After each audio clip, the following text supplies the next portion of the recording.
Bismillahirrahmanirrahim. Wa bisanadil muttasili ilal imamil muallifi rahimahullahu ta'ala wa adaman naf'a wa bi'ulumihi fid dharaini amin. Qala Bismillahirrahmanirrahim. Alhamdulillahi hamdan muwafiyan li ni'amihi mukafi'an li mazidihi. Ya. Segala puji bagi Allah, hamdan, dengan pujian. Jadi kalau kita menjumpai satu tarkib atau satu murakkab, jumlah susunan kalimat yang di situ ada masdar, itu penegasan, ya. Jadi penegasan bahwa segala puji ya bagi Allah dengan suatu pujian, yaitu itu mengandung pesan supaya menjadi penggugah untuk kita sekalian. Benar-benar pujian ini gitu. Hamdan muwafiyan, ya, dengan satu puji-pujian yang menyempurnakan lini'amihi, akan nikmat-nikmat Allah Subhanahu wa taala, mukafian, dan lagi mencukupi limazidihi, akan tambahan karunia Allah Subhanahu wa taala. Ya, jadi malam hari ini kita ngaji tentang tafsir Jalalain, ya. Tafsir Jalalain ini secara bahasa jalal itu kemuliaan. Jalalain ini musanna, dua kemuliaan. Kenapa? Karena tafsir ini ditulis oleh dua jalal, ya. Pertama adalah Jalaluddin Al-Mahalli. Siapa dia? Yaitu Al-Imam Al-Allama Al-Muhaqqiq, ya. Jalaluddin Muhammad bin Ahmad Al-Mahalli Asy-Syafi'i. Ya. Nah, itu pada tahun 1459 Masehi. Jadi abad ke-15. Beliau awalnya adalah menulis atau menafsirkan ayat dari surah Al-Kahfi, diawali dari surah Al-Kahfi sampai kemudian surah An-Nas. Ya, dan diakhiri surah Al-Fatihah. Ini. Jadi garapan Syekh Al-Mahalli, ya. Al-Mahalli, Al-Imam Al-Allama Al-Muhaqqiq Jalaluddin Muhammad bin Ahmad Al-Mahalli ini menafsirkan dari surah Al-Kahfi sampai surah An-Nas plus surah Al-Fatihah. Ya. Surah Al-Fatihah. Kemudian setelah belum rampung beliau menafsirkan sepenuhnya Quran ini, ternyata beliau dipanggil oleh Allah Subhanahu wa taala pada tahun 1459 Hijriah ini, kemudian dilanjutkan oleh As-Suyuti, muridnya, yang namanya juga adalah Jalaluddin As-Suyuti. Siapa dia? Yaitu Abdurrahman bin Kamaluddin Abu Bakar bin Muhammad bin Sabiquddin Jalaluddin As-Suyuti, ya, Jalaluddin As-Suyuti Al-Misri, ya, Asy-Syafi'i Al-Asy'ari. Beliau lahir pada tahun 849 Hijriah atau bertepatan dengan 1445 Hijriah, dan beliau meninggal pada tahun 911 Hijriah bertepatan dengan 1505 Masehi. Ya, orang Mesir As-Suyuti ini. Beliau pengarang, ahli di bidang tafsir, fikih juga hadis. Ya. Jadi ini, dan beliau menafsirkan kitab tafsir Jalaluddin ini, kitab tafsir Jalalain ini dari surah Al-Baqarah sampai akhir surah Al-Isra. Ya. Sampai akhir surah Al-Isra. Jadi sekali lagi ini seyogianya bisa menjadi inspirasi buat kita juga. Bagaimana sebuah kolaborasi. Jadi ya mungkin ini bisa jadi tradisi modern sekarang ini dalam teknik penulisan orang-orang modern sekarang. Sekarang kan lahir ada buku-buku karya kompilasi. Ya, karya kompilasi, kumpulan tulisan dari sejumlah tokoh. Nah, rupanya tradisi ini sudah dibangun sejak zaman atau abad ke-15. Ya. Abad ke-15 sampai 16, antara abad ke-15 ke-16 ya, jeda 1505 abad ke-16 berarti. Abad ke-16 antara Jalaluddin Al-Mahalli dengan Jalaluddin As-Suyuti. Jadi Jalalain, dua. Ya, Jalalain ini. Dua kemuliaan. Menurut Al-Mahalli, menurut As-Sawi sebagaimana yang beliau tulis di sini. Jadi kitab Jalalain ini ada salah satu karya komentarnya, itu adalah yang ditulis oleh Al-Allamah Asy-Syaikh Ahmad As-Sawi Al-Maliki. Ya, jadi kitab tafsir Jalalain ini kemudian di salah satu kitab syarahnya itu adalah yang ditulis oleh Al-Allamah Asy-Syaikh Ahmad As-Sawi Al-Maliki. Beliau memberikan judulnya dengan Hasyiah Al-Allamah As-Sawi ala Tafsiril Jalalain. As-Sawi mengatakan Jalaluddin di situ adalah Zu Jalalin fid din. Ya, Jalal itu apa? Kemuliaan. Siapa dia? Jalaluddin artinya adalah orang yang memiliki kemuliaan fid din, di dalam agama. Jalaluddin Zu Jalalin fid din. Orang yang memiliki kemuliaan dalam bidang agama. Jadi inilah sebabnya kenapa tafsir ini disebut kitab tafsir Jalalain, karena memang ditulis oleh dua Jalal. Jalaluddin Al-Mahalli dan Jalaluddin As-Suyuti. Ya. Kemudian oleh Jalaluddin As-Suyuti ini surah Al-Fatihah itu diletakkan di akhir dari tafsir ini. Ya. Di akhir dari tafsir Jalaluddin, dari tafsir Jalalain ini. Jadi berbeda dengan tafsir-tafsir yang lain. Ini tafsir Jalalain ini diawali dari Al-Baqarah terus. Ya, awalnya adalah Al-Baqarah, berbeda dengan tafsir-tafsir yang lain. Misalnya tafsir Ibnu Katsir, tafsir Dzul Mansur, tafsir Sawi, tafsir Wahbah Zuhaili, tafsir Munir gitu ya. Beliau diawali dari surah Al-Fatihah. Tetapi tafsir Jalalain ini ya sesuai dengan pengantar dari Al-Mahalli, pengantar dari As-Sawi atau syarah dari As-Sawi, bahwa As-Suyuti lah yang meletakkan metodologi penulisan ini. Pertama dari surah Al-Baqarah terus sampai surah An-Nas, dan kemudian disudahi penutupnya adalah surah Al-Fatihah. Betul nggak di situ? Coba dilihat. Betul nggak di akhirnya surah Al-Fatihah?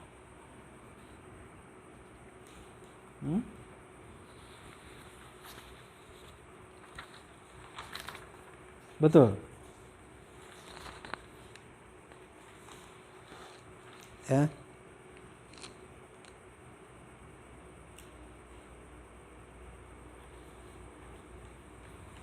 Ya, kata As-Sawi dia begini, betul.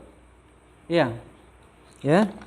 As-Sawi dalam syarahnya dia mengatakan, wa amma al-Fatihah fa fasaraha al-Mahalli. Surah Al-Fatihah itu ditafsirkan oleh Al-Mahalli. Ya. Fa ja'alaha As-Suyuti fi akhir tafsiril Mahalli. Maka kemudian oleh As-Suyuti ditempatkan ini surah Al-Fatihah ini ke dalam akhir dari tafsir Al-Mahalli. Ya, ini keunikan dari tafsir Jalalain ini. Litakuna munaddamatan li tafsirihi.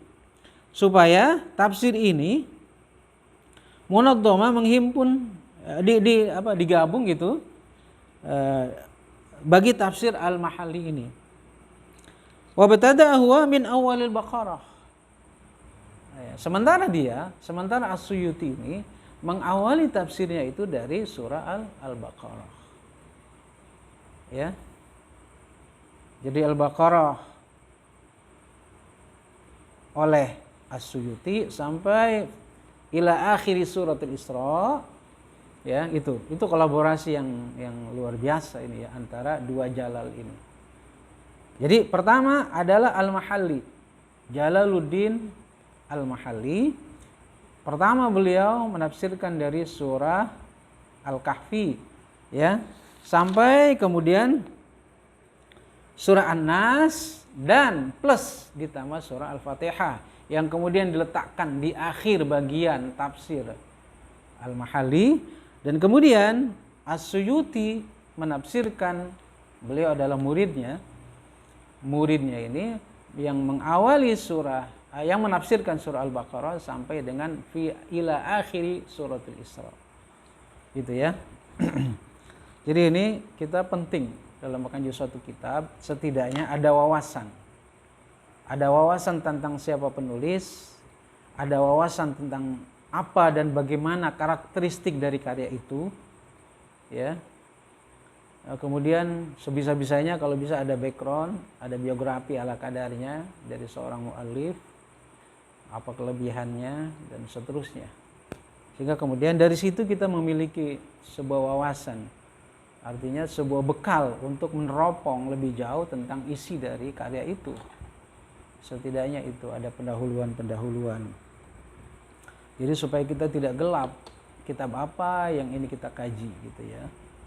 Harus ada pendahuluan-pendahuluan untuk menjadi pintu bagi kita untuk bisa memahami kitab itu. Karakter dari penulisnya, sekaligus penulisannya, ya, sekaligus metodologi penulisan, dan sekaligus kalau bisa bagaimana kedudukan karya ini sehingga layak untuk kita kaji di sini, ya. Dan kitab Tafsir Jalalain ini termasuk kitab yang dipilih, yang nyaris hampir semua pondok pesantren di Indonesia ini mengkaji kitab Tafsir Jalalain ini. Kenapa? Ya karena apa? Karena ringkasnya, karena singkatnya, karena dia hanya menjadi satu jilid saja. Berbeda dengan tafsir-tafsir yang lain. Jadi cukup satu jilid, mungkin bagi santri itu cukup meringankan ya. Cukup satu jilid, dan mungkin di kalangan pesantren setidaknya ini menjadi pembuka untuk awal-awal kajian bagi seorang santri. Cukuplah satu jilid aja, kitab tafsir satu jilid aja lah, sebuah kitab tafsir yang cukup satu jilid. Persoalan dia untuk memperdalam tafsir-tafsir yang lain, silahkan. Setidaknya ini untuk menjadi pembuka, untuk menjadi perangsang bagi para santri di berbagai macam pondok-pondok pesantren. Inilah kitab tafsir yang harus kita kaji. Memang ada juga tafsir yang satu jilid, misalnya tafsir Ibnu Abbas, kitab tafsir Tanwirul Mikbas. Ya, Tanwirul Mikbas itu lumayan tebal juga, tapi dia satu jilid. Ya, satu jilid. Malah tafsir Munir Syekh Nawawi itu 2 jilid. Beda sama tafsir Munir Wahbah Zuhaili juga. Wahbah Zuhaili ulama kontemporer, dia juga menulis sebuah tafsir sama, judulnya Tafsir Munir. Dan dia tebal, 14 jilid. Ya, 14 jilid. Nah, makanya kenapa tafsir Jalalain ini atau pondok-pondok pesantren di kita rata-rata mengkaji kitab tafsirnya adalah kitab Tafsir Jalalain. Mungkin ulama-ulama kita dulu lebih memilih kepraktisan bagi para santri-santrinya. Kenapa? Karena tafsir Jalalain ini cukup dengan satu jilid saja. Nah, bagi santri-santri yang hendak memperdalam kitab tafsir ini, bisa merujuk kitab-kitab tafsir yang lain. Termasuk tafsir Sawi, syarahnya itu terdiri dari 4 jilid. Silahkan kalau kalian mau memperdalam ini. Ya, baik, kita baca kembali. Bismillahirrahmanirrahim. Alhamdulillah, segala puji bagi Allah, hamdan, dengan satu pujian, muwafian, yang menyempurnakan, li ni'amihi, akan nikmat-nikmatnya Allah Subhanahu wa taala, mukafian limazidihi, yang mencukupi, limazidihi, akan tambahan nikmat-nikmat Allah Subhanahu wa taala itu. Wassalatu wassalamu ala sayyidina Muhammadin. Salawat dan salam atas sayyid kita, atas pemimpin kita,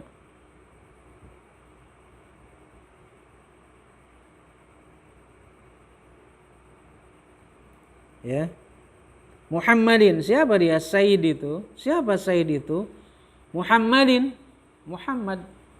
Muhammadin dibaca Muhammadin. Kenapa? Karena dia menjadi badal dari Sayyidina. Sayyidina itu jer. Ya, maka dia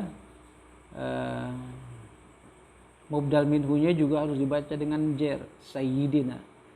Kalau Sayyiduna maka Muhammadun.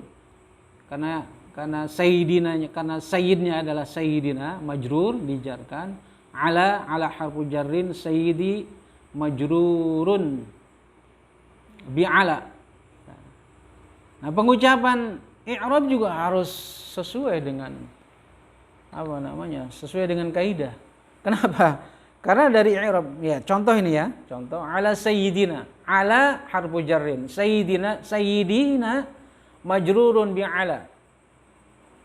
Nah, majrurun bi'ala ini juga bisa di-i'rab lagi. Ya, majrurun bi'ala. Majrur khabar dari mubtada yang dibuang. Jadi harus benar pengucapan itu. Jadi i'rab, dan i'rab itu sendiri juga bisa di-i'rab. Jadi i'rab di atas i'rab, ya. Makanya kita harus benar pengucapan itu. Ala sayyidina, atas sayyid kami, atas pemimpin kami. Siapa dia? Muhammadin. Ya, Muhammad, badal ya. Wa alihi, dan atas keluarganya Nabi, wa sahbihi, dan sahabatnya Nabi. Ya.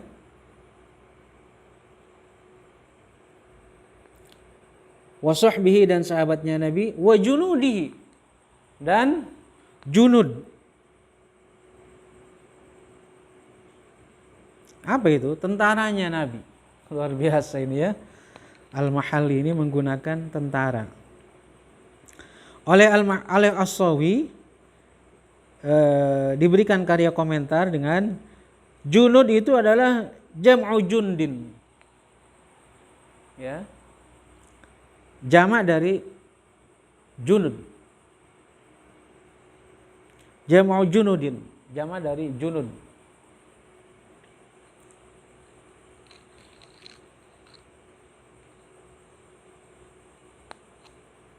Jundin, ismu jam'u jundin. Jamak dari junud.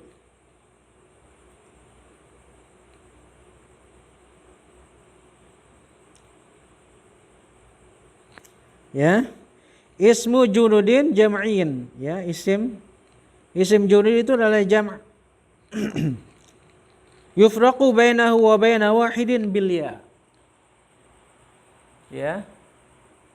Yang membedakan, ya, dia bisa dibedakan antara dirinya, antara jama' dengan wahid itu bil ya, dengan ya. Jundiyun. Ya. Ala khilafil ghalibi. Fal ya'u fil mufrad, maka ya itu dalam mufrad, jundiyun mufrad. Wal muradu bi jundihi, dan yang dimaksud dengan jundinya itu tentara Rasulullah sallallahu alaihi wasallam itu adalah kullu man yu'inu 'ala ad-din bil qital fi sabilillah. Siapa dia? Tentara Rasulullah sallallahu alaihi wasallam itu adalah kullu man yu'inu 'ala ad-dini bil qitali fi sabilillah. Itu adalah orang-orang yang menolong atas agama Allah Subhanahu wa taala bil qitali, dengan peperangan. Fi sabilillah, di jalan Allah Subhanahu wa taala, au bi taqriril ilmi, atau dengan menetapkan ilmu. Kita sekalian, kita yang punya perhatian terhadap ilmu, itu juga termasuk tentara Rasulullah sallallahu alaihi wasallam. Kalau kata As-Sawi ini ya. Wadabtihi, dan mengikatnya gitu ya, mengikat ilmu itu. Au bi ta'miril masajidi, atau dengan memakmurkan masjid. Orang-orang yang memakmurkan masjid itu juga merupakan bagian dari tentara Rasulullah SAW. apalagi sekarang bulan Rabiul Awal, ya. Kita harus kembali mengingat dan mencas kecintaan kita kepada Rasulullah SAW, bahwa banyak tentara-tentara Allah, tentara-tentara Rasul yang luar biasa setianya, loyalnya kepada Rasulullah SAW. Ada seorang sahabat Zaid bin Dathinah, bagaimana kecintaan beliau terhadap Rasulullah SAW itu. Waktu itu dia hendak dipenggal lehernya oleh Abu Sufyan dan teman-temannya. Abu Sufyan memang belakangan muslim dia, tetapi sebelum muslim dia kafir, dan ketika dia kafir, musyrik, bersama pengikut-pengikutnya, bersama orang-orang Quraisy itu bengis sekali terhadap umat Islam. Sehingga salah satu dari sahabat itu hendak dipenggal lehernya oleh mereka, Zaid bin Dathinah. Ketika Zaid bin Dathinah ini menduduki sebuah tempat di mana dia siap untuk dipenggal lehernya oleh Abu Sufyan dan teman-temannya, maka dia mengatakan, Abu Sufyan ini mengatakan bagaimana memberikan tawaran kepada Zaid bin Dathinah itu. Bagaimana kalau Muhammad menggantikan kedudukan engkau di sini? Apa jawaban Zaid bin Dathinah? Dia mengatakan, wallahi saya tidak suka kalau Nabi Rasulullah yang saat ini berada di tempatnya itu menggantikan kedudukan saya. Bahkan saya tidak senang seandainya Nabi sakit sekalipun hanya dengan tertusuk duri. Ya. Sekalipun hanya dengan tertusuk duri. Jadi bagaimana seorang sahabat-sahabat itu begitu cintanya kepada Rasulullah. Ya. Sehingga kemudian saat itu Abu Sufyan sampai kemudian dia memberikan sebuah komentar. Ma ra'aitun nas uhibbu ahadan ka hubbi yuhibbu ahadan ka hubbi ashabi Muhammadan. Itu. Saya belum pernah lihat orang mencintai orang lain sebagaimana para sahabat Muhammad itu mencintai Muhammad. Itu luar biasa. Ya, kecintaan para sahabat terhadap Rasulullah SAW. Nah, demikian pula ini Junud, tentara-tentara Rasulullah SAW ini juga bagaimana loyalitas mereka terhadap Rasulullah SAW. Jadi itu, kalau As-Sawi mengatakan termasuk Junud, tentara-tentara Rasulullah SAW itu adalah mereka yang menolong Rasul untuk perang di dalam agama, di jalan Allah, fisabilillah, di jalan Allah Subhanahu wa taala, atau yang menetapkan ilmu, kita sekalian insyaallah mengabadikan, mengguratkan, mematrikan ilmu itu, memahat ilmu itu, atau dengan memakmurkan masjid, atau bi ghairi dzalik. Atau selain dari semua itu, min asrihi sallallahu alaihi wasallam ila akhiriz zaman. Dari sejak zaman era Rasulullah sallallahu alaihi wasallam sampai akhir zaman itu. Jadi banyak bidang-bidang bagaimana tentara Allah, tentara Rasulullah sallallahu alaihi wasallam itu. Ya, hadza mashtaddat ilaihi hajatur raghibin fi takmilati tafsiril Qur'anil Karim, ya. Ini karya ini, kitab tafsir ini, hadza itu adalah bimanzilati amma ba'du. Kalau kata As-Sawi, ungkapan hadza ini, kata-kata hadza ini adalah menempati kedudukan amma ba'du. Adapun setelah itu gitu ya. Hadza, kitab tafsir ini adalah mashtaddat ilaihi hajatur raghibin. Adalah apa? Kitab tafsir ini adalah mashtaddat ilaihi hajatur raghibin, yang sangat dibutuhkan, ya, sangat dibutuhkan, sangat besar, ya, artinya sangat besar kebutuhan orang-orang yang raghibin, orang-orang yang cinta, orang-orang yang senang, fi takmilati tafsiril Qur'anil Karim, di dalam menyempurnakan tafsir Al-Qur'anil Karim, alladzi allafahu al-imam al-'allamah al-muhaqqiq Jalaluddin Muhammad bin Ahmad al-Mahalli asy-Syafi'i. Yang ditaklif, yang dikarang, yang ditulis, yang disusun oleh Imam Al-'Allamah Al-Muhaqqiq Jalaluddin Muhammad ibni putra dari Ahmad Al-Mahalli asy-Syafi'i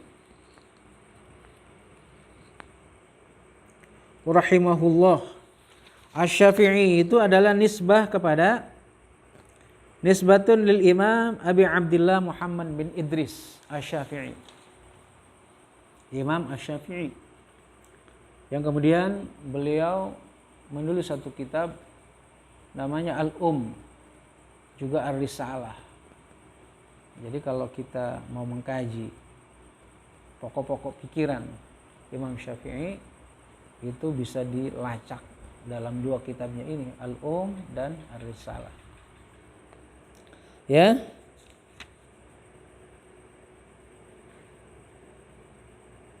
Wa tatmimi ma tahu, dan menyempurnakan apa-apa yang luput darinya. Wa huwa min awal suratil Baqarah ila akhiril Isra, yaitu dari awal surah Al-Baqarah sampai dengan akhir surah Al-Isra. Ya. Nah, ini yang kemudian dilanjutkan oleh muridnya As-Suyuti. Bitatimmati ala numtihi, dengan menyempurnakan atas apa-apa cara yang ditulis oleh sebelumnya oleh Al-Mahalli. Min dzikri ma yufhamu bihi kalamullah ta'ala, dari menyebutkan apa-apa yang dipahami dengannya kalamullah ta'ala, firman-firman Allah Subhanahu wa ta'ala. Wal i'timadu ala arjahil aqwali wal i'rabi ma yahtaju ilaihi wa tanbihi ala al-qira'atil mukhtalifati al-mashhurati ala wajhin latifin wa ta'birin wajizin wa tarkit tatwili bi dzikri aqwali ghairi mardiyatin wa 'aribi mahalliha kutubal arabiyyati. Ya. Dan wal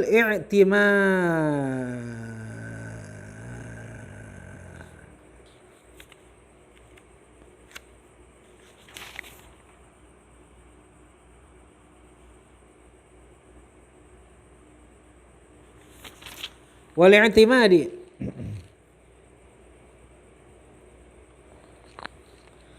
dan bersandar kepada dan menyandarkan diri kepada arjahil aqwal. Nah, arjahil aqwal ini isim tafdil, mudhaf dia, kemudian al-aqwali mudhafun ilaih. Dibalik itu artinya. Dalam teknik penerjemahan bisa dibalik. Arjahil aqwal, ucapan yang unggul, yang paling rajih, yang paling unggul. Ya, wal i'timadi ala arjahil aqwal, dan bersandarkan dan mengandalkan diri kepada paling rajihnya ucapan-ucapan. Dalam teknik penerjemahan itu bisa dibalik dengan ucapan-ucapan yang paling rajih. Ya, ucapan-ucapan yang paling rajih.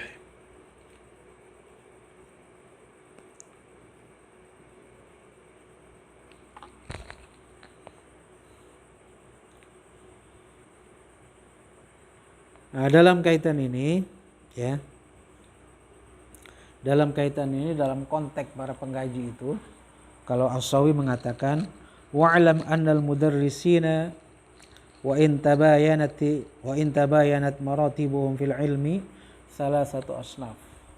Di kalangan para pengkaji itu, ya, pada saat atau bersamaan dengan peringkat ilmu-ilmu mereka, itu sebetulnya terbagi menjadi 3 bagian. Kalau As-Sawi mengatakan itu. Al-awwal, pertama dalam kajian dengan tafsir ini, idza darasa ayatan iqtasara ala ma fiha minal manqul. Ya. Ada yang mengkaji pertama, ulama-ulama tafsir itu mengatakan bahwa ada orang apabila mengkaji suatu ayat yaqtasara ala ma fiha minal manqul. Dia cukup membatasi diri dengan manqul, kutipan-kutipan yang diambil dari ulama-ulama sebelumnya. Ya. Idza darasa ayatan yaqtasara ala ma fiha minal manqul. Apabila mengkaji suatu ayat, maka dia cukup membatasi atas kutipan-kutipan yang ada di dalamnya. Ya. Wa aqwalil mufassirin, ucapan-ucapan, pendapat-pendapat para ahli tafsir. Wa asbabin nuzul, dan asbabun nuzul dari ayat itu. Wal munasabati, dan munasabah, korelasi, hubungan di antara ayat demi ayat. Wa aujuhul i'rabi, ya. Kemudian juga dari sisi i'rabnya, kedudukan-kedudukan kalimat-kalimat itu. Wa ma'anil huruf, dan makna-makna dari huruf itu. Jadi mufradat, muradib, tafsir dari ayat-ayat itu.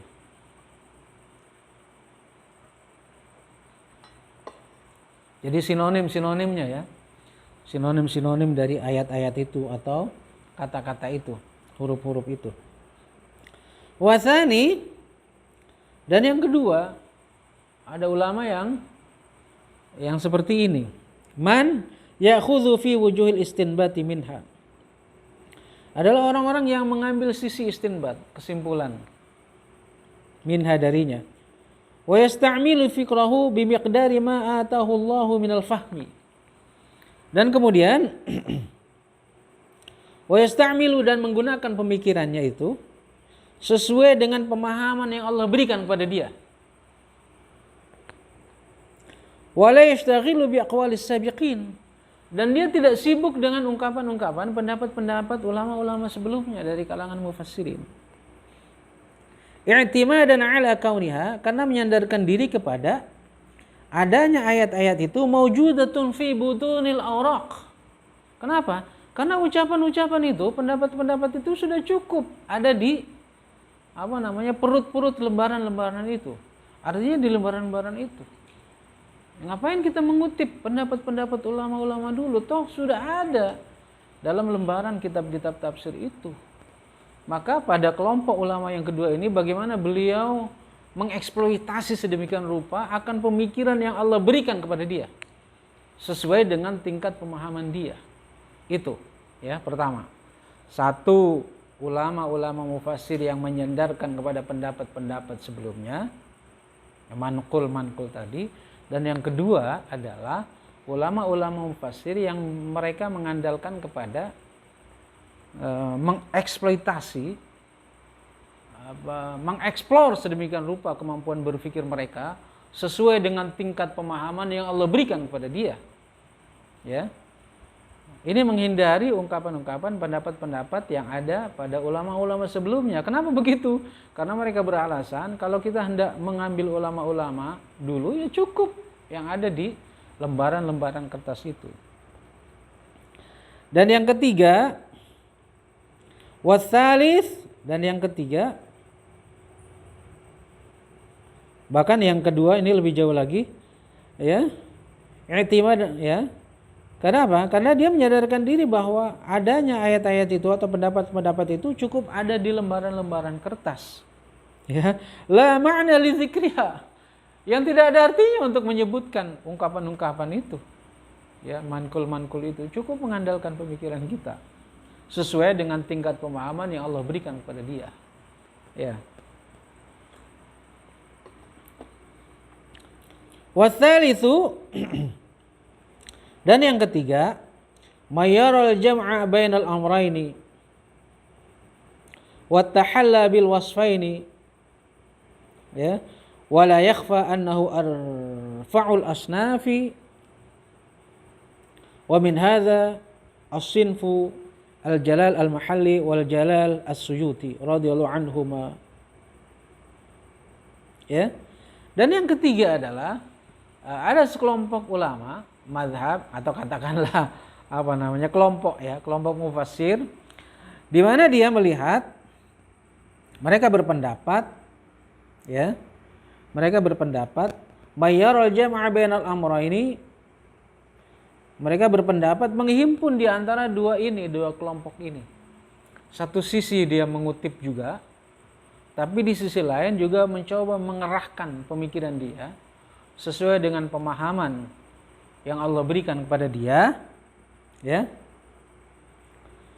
Wala yakhfa annahu arfa'al asnaf, dan tentu ya tidak bisa dipungkiri, ya.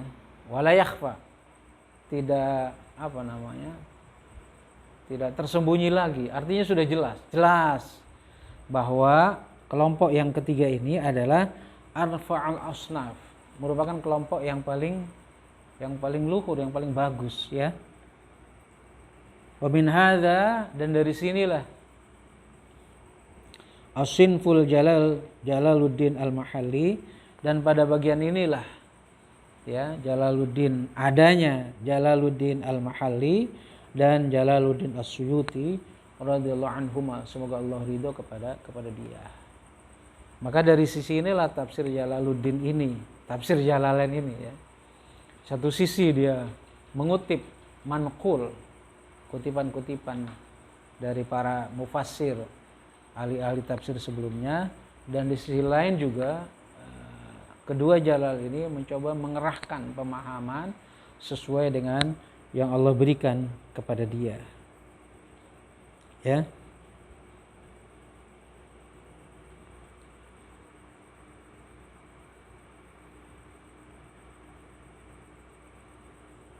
Ya.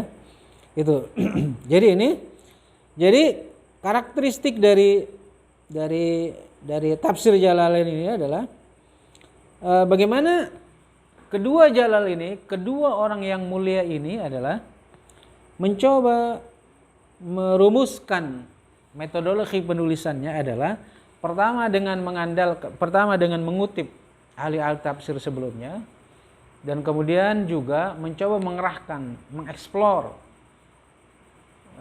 mengeksploitasi, mempresentasikan semua pemahaman beliau, ya, pemikiran-pemikiran beliau sesuai dengan pemahaman yang Allah berikan kepada dia, ya. Dan dari situ kemudian kedua Jalal ini, pertama Jalaluddin Al-Mahalli merumuskan itu, dan kemudian style ini juga digunakan oleh As-Suyuti, gaya tafsirnya. Dengan apa? Dengan menerangkan apa yang dibutuhkan, ya. Juga dengan menggugah bacaan-bacaan yang berbeda, ya. Jadi keragaman bagaimana ayat-ayat itu dibaca, beliau juga ungkapkan itu ala wajhin latif, ya. Dengan apa? Dengan cara yang lembut. Wa ta'birin wajiz, dan ungkapan yang singkat. Wa tarkit tatwil, dan menghindari pembahasan yang panjang-panjang. Enggak ada. Makanya nanti di depan kalau kita ngejib tafsir Jalal ini cukup muradifnya gitu ya, kata-katanya saja, mufradatnya, sinonimnya, singkat-singkat.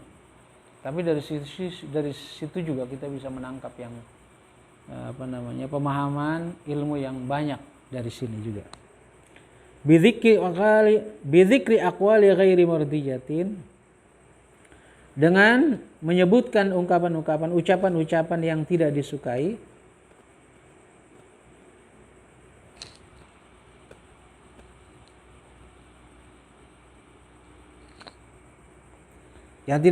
indal mufassirin, menurut bagi ahli-ahli tafsir.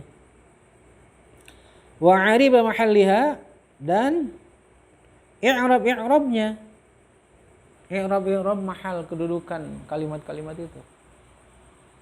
Ya, jadi misalnya zalikal kitabu, ya, zalika itu menjadi apa, dijelaskan itu i'rabnya, kedudukannya. kedudukan kalimat itu. Apakah dia menjadi mubtada, apakah dia menjadi khobar, apakah dia menjadi fi'il, apakah dia menjadi maf'ul, dan seterusnya.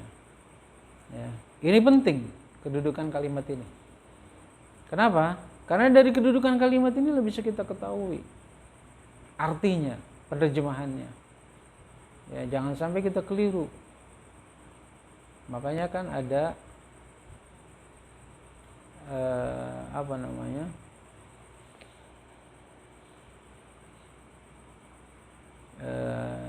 tentang kedudukan kalimat ini dipelajari dalam ilmu nahwu. Mawadhi ini, kedudukan kalimat ini. Dan karena itu ilmu nahwu ini penting sekali penerjemahannya. Penting sekali dalam ilmu menerjemahkan.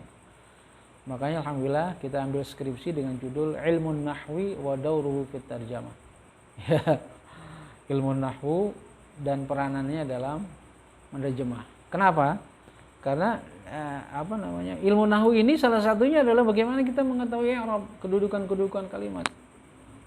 Ya, kedudukan kalimat. Kalau kita sudah mengetahui kedudukan kalimat dalam suatu jumlah, maka berarti kita tahu artinya, pemahamannya. Dan karena itu, setelah tahu inilah, setelah kita paham dengan maksud kalimat itulah, baru kita bisa mengekspresikannya.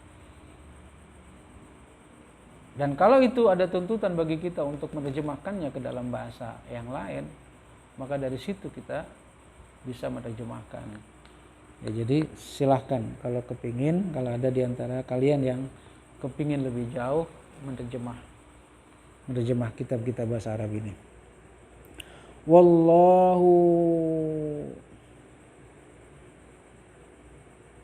Wallaha dan kepada Allah.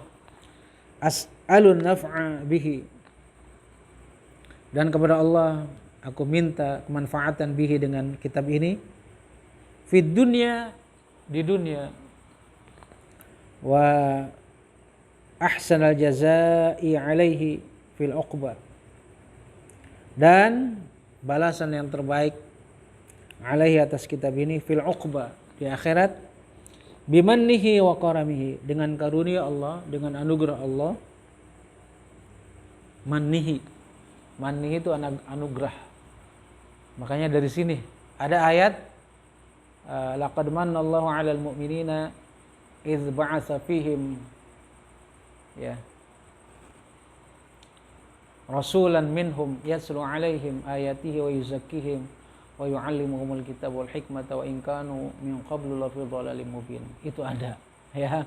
Laqad manallahu 'alal mu'minin, mana di situ. Allah sudah memberikan, Allah sungguh telah memberikan. Laqad manallahu, Allah sungguh telah memberikan anugerah kepada orang-orang mukmin. Idz ba'atsa fihim, tatkala Allah mengutus kepada mereka rasulan, seorang rasul, minhum, di kalangan mereka, yatsluna, yang membacakan ayat-ayat Allah, wa yu'allimuhumul kitab wal hikmah, dan mengajarkan kepada mereka kitab dan hikmah, wa in kanu min qablu lafi dhalalin mubin, padahal sebelumnya mereka itu berada dalam kesesatan yang nyata. Laqad manallahu 'alal mu'minina idz ba'atsa fihim rasulan minhum yatlu 'alaihim ayatihi wa yuzakkihim wa yu'allimuhumul kitaba wal hikmata wa in kanu min qablu lafi dhalalin mubin. Ya, laqad manallahu 'alal mu'minin, sungguh Allah telah memberikan anugerah kepada orang-orang mukmin, idz ba'atsa fihim rasulan minhum, tatkala Allah mengutus kepada mereka rasulan, seorang rasul di kalangan mereka.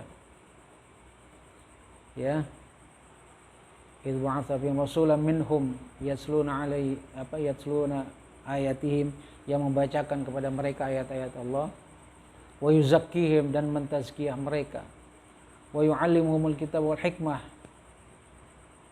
dan mengajarkan kepada mereka kitab dan hikmah.